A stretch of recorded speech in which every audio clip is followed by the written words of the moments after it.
And make every date night a great night. Seems...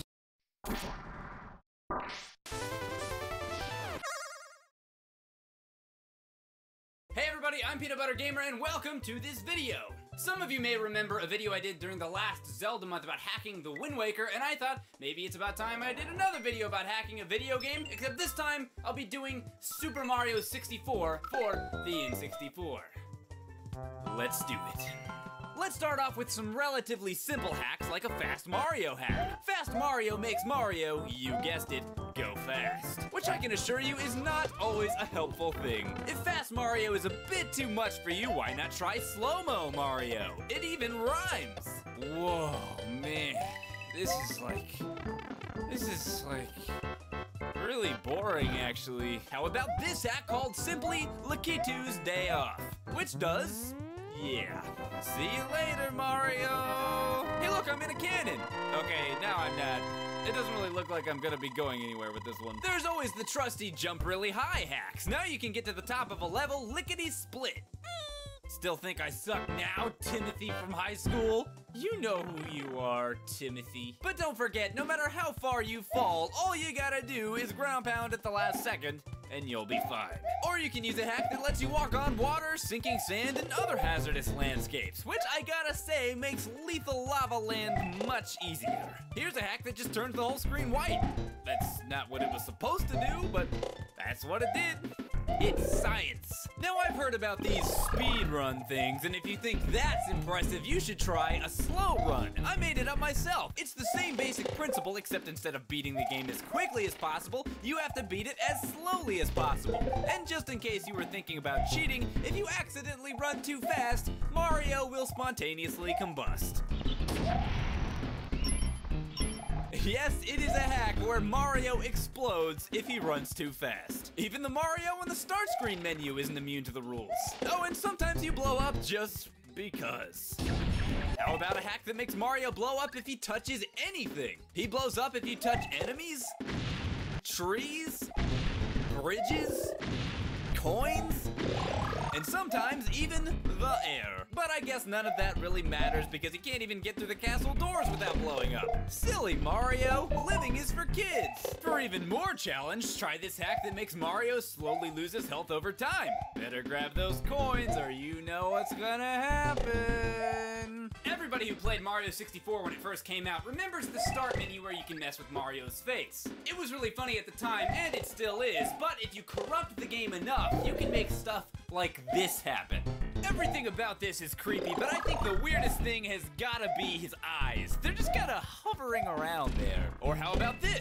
The lack of eyes is definitely the focal point here, but something about that in combination with this creepy smile just really gets me. Here's another hack that didn't do what it was supposed to do. I don't even remember what the hack was called, but all it did for me was give Mario the wing cap, but not the ability to fly. The most amusing part about this is that the wing cap song plays the entire time, no matter where you are. I am Penance Butter Gamer. I am gonna get a star. I might even eat a candy bar.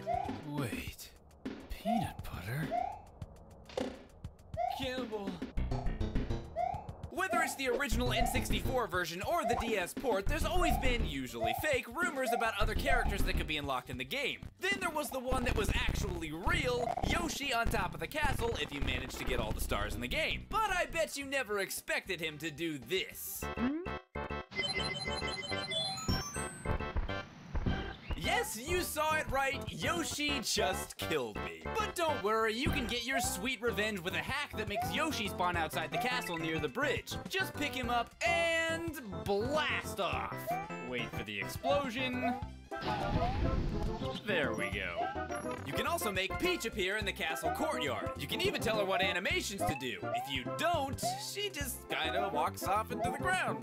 Bye-bye, Princess Peaches. How about some playable characters? Remember the fake rumor about unlocking Waluigi? Well, now you can finally make it happen with this mod by YouTuber RussMars2. I was actually impressed by just how good it was, but whatever you do, don't pick up the metal cap because that doesn't work.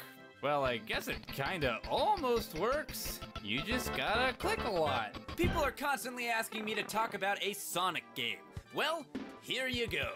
Look guys, it's really me, Sonic the Hedgehog. You can tell it's me because blue, and also I do this. You can also play as other NPC characters in the game, like the Baby Penguin in Cool Cool Mountain, the Blarg in Lethal Lava Land, the IROC boss in Shifting Sandland, a Clam in Jolly Roger Bay, and my personal favorite, that stupid giant Unagi eel. Now it's finally my turn to be all scary and ominous. Except it's somehow a lot less intimidating when I do it. Also, the eel can drown, so that doesn't make much sense. You can also play as Princess Daisy. Just look at me. I'm so beautiful. And I only occasionally walk backwards. And now I just can't move at all. That's fun, but if you turn the hack off while still playing as Daisy, it gets even better. The game doesn't really know what to do with it, and the result is this. Just look at how graceful she is out there. She's obviously trained rigorously to make sure every move is as precise as possible. She's now preparing for the elongated running faceplant jump, and she nails it perfectly! I especially like how butterflies come out of her butt sometimes. So those are some pretty cool hacks, but we've yet to delve into my absolute favorite category. Yes, it is time to do some terrible things to Mario. I'll go easy on him to start off. How about just making him a little depressed? Oh, come on, man. What's getting you down? Things will get better. Let's just talk it out. Oh. Never mind. Here's one that makes his fist alternate from way too big to way too small on an endless loop. Here's Mario with the big foot, which looks kinda dumb to be honest. Instead of big or small limbs, why not just replace Mario's limbs altogether? Now Mario can pick up stars with stars. Mind blown. This hack I found was called simply, Mario is 5 balls with flashing trousers and he has no head. And I gotta say, it's a pretty accurate title, but it also breaks the game, so there's that. And here's one where an extra Mario is in the floor for some reason. I gotta say, some of these hacks are actually starting to get a bit creepy. I mean, this is some serious creepypasta material here, guys. In fact, I think I should make my own creepypasta. Yeah, I'd be famous. One dark and cloudy day, I bought a copy of Mario 64 from an old guy at Sears. I probably shouldn't have trusted him because as much as I liked his mustache, it struck me as very untrustworthy. And also the game was previously owned by some kid who died or something. Nonetheless, I took the game home and started playing. Much to my confusion, it was not a copy of Mario 64 at all. It was a game with a little girl who runs up to me and speaks a lot of stuff in Japanese. And also there is a bird that I'm pretty sure really wants me to stop playing the game. But then all of a sudden it was Mario 64, but it was dark and very scary things were happening. See? And then when I thought it couldn't get any more the scarier, all of a sudden. If you think Goomba Head Mario is creepy, how about Mario with only a head? Okay, maybe the Goomba Head Mario is creepier actually. This hack makes Mario do a butt slide instead of jumping, but the best part about it is that when he walks off ledges, instead of landing on his feet, he just falls to the ground. And of course, we can't forget the hacks that make Mario completely screwed up, like this one that makes Mario do... yeah. He can almost moonwalk if you do it just right. I also rather enjoy watching his wall climbing techniques. They're very unique, to say the least. If you want to get some seriously messed up Mario results, you may want to try actually corrupting the game. Doing so will either not work at all, or it will work miracles. Well, if your definition of a miracle is whatever is going on here, and mine is. The results I got made Mario glitch around the screen while jumping, have a broken gimpy leg, occasionally disappear altogether, and just generally be messed up. My favorite part was Mario sliding down the pole. You did it, Mario. You did it. But the best results I got actually weren't from corrupting the game at all. I just loaded Mario 64 save states while playing a different game. And this is just some of what happened.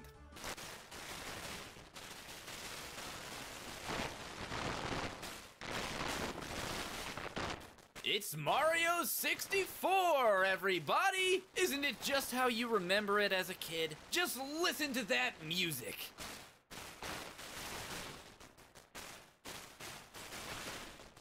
Ah, man, that really sets off my nostalgia.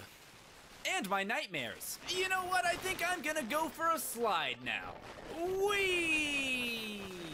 And now I'm stuck in a fence. Forever.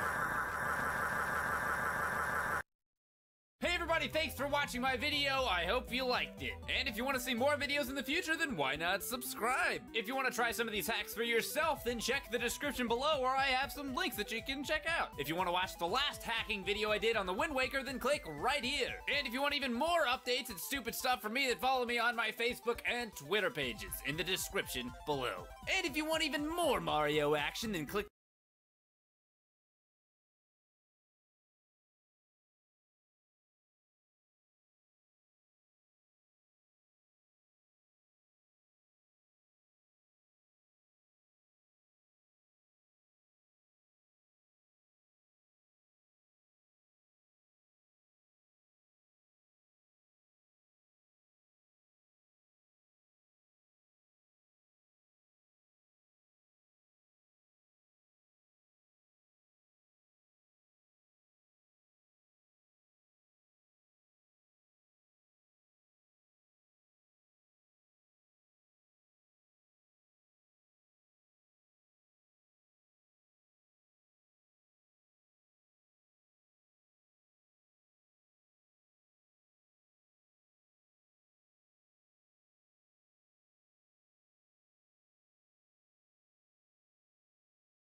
When we founded Cronenberg back in 1664, house music was what the French listened to when we stayed in our houses. 300 years later, musical tastes may have changed, but the great taste of Cronenberg 1664 remains timeless. Hello everyone and welcome to Yes Guy Gaming. So today I wanted to go through a little quick tutorial about how to set up a Nintendo 64 emulator on your Windows PC computer. Now it doesn't take that long, but there's a few specific steps that you're going to need to go through, especially if you don't really have any knowledge about what's going on with your computer or anything like that. So just pay attention and follow these steps exactly if you're on Windows 10 or Windows 8, and it should work well for you. So here we go. So to get the actual emulator program, you need to go to, download the emulator and install it. So I like to use this program this site called emulatorzone.com. So when you get to, I'll put this link in the description for you. So you click on that link, 1.6. This version is 1.6. You click on that. It'll take you exactly where you need to go. It'll download the program and install it all for you. You can choose where you want to put it in your files, on your desktop, wherever. Just make sure you know where it is. Then what I like to do, just to keep things organized, is I like to make a separate file called Nintendo 64 Emulator. Put this anywhere you want, somewhere you'll know you'll be able to get at it easily. And then I add a shortcut to the actual.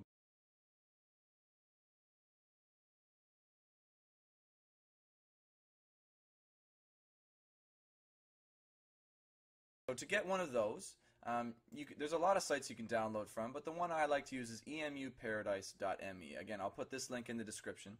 So you go to this site, you scroll through, kind of find the games you want. You could search by file name, whatever you want. We'll click on Legend of Zelda: Ocarina of Time. When you get to the second page, you click this download links. It takes you just down the page further. Then you click on this direct download links. You click on that link right there. Then once you get to this page, you scroll down a bit, and it should be right under direct download. You click on this link right here, and that should download your file. Wait, you're going to need to download an extract RAR, or 60 System and Security, and under System, it should say right here. Under System and Security, and under System, it should say right here. Under system type 64-bit. So you can see I'm running a 64-bit system. Yours might be 32. You just find the one that matches up for you. You download and install. It's nice and easy, no problems there. So once you've got that installed, what I like to do is move this file that you've just downloaded from emuparadise.com. You put it into your Nintendo 64 emulator file that you've made. So I like to extract. This is the ROM file. I've entered here, but I can choose from directory. So if I go to my directory, I'll open up my ROMs folder. That's the folder where I've got all my games. So the version that I've got, it might be a different version, but and there it is. That's how you set up your Nintendo 64 emulator on your PC computer. Hopefully this helps set up your, and then it should open up your game right away. And there it is. That's how you set up your Nintendo 64 emulator on your PC computer. Hopefully this helped you guys out. If you have any questions, feel free to leave them in the comments.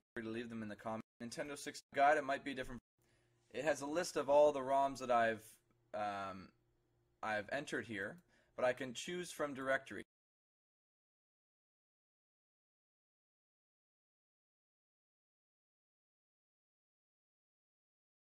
So when I see my friends downloading ROMs or getting emulators, or when I see YouTube videos of people like showing how to get certain ROMs or emulators, I usually have to stop them or like leave a comment like helping people out, because I see them downloading ROMs from the wrong sites. One of my friends thought he knew what he was doing and downloaded a ROM from a website and accidentally messed up my other friend's computer.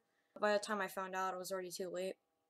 But on YouTube videos, I see people listing ROMs from like 2 different websites and only using one that's good and not checking the other one, thus giving unexperienced viewers viruses.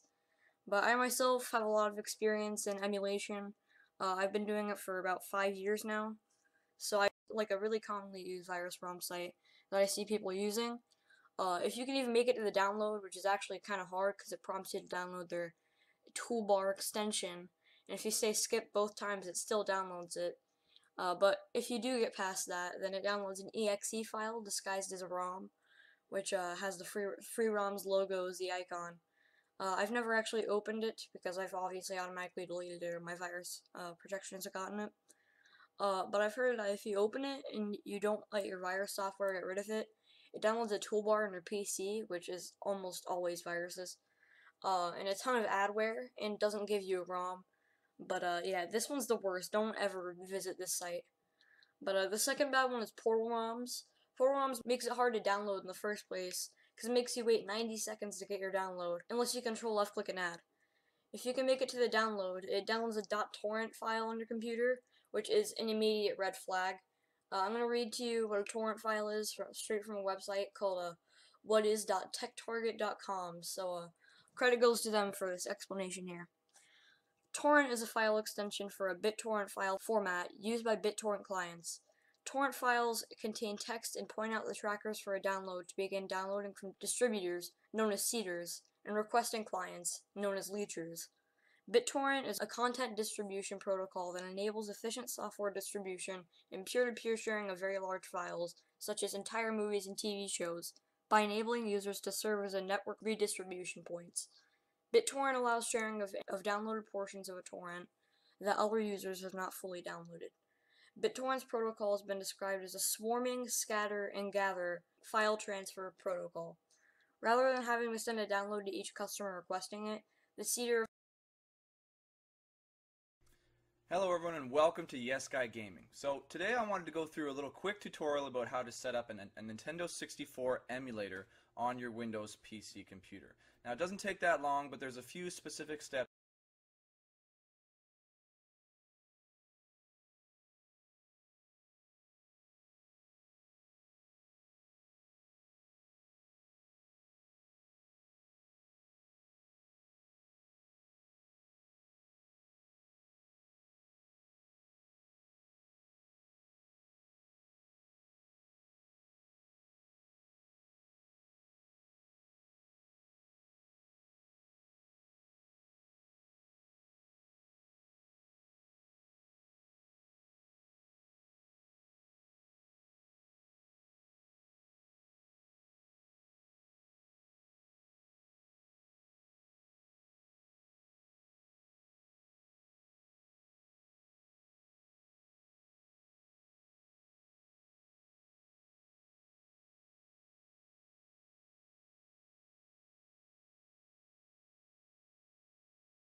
It's me, Mario!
It's me, Mario!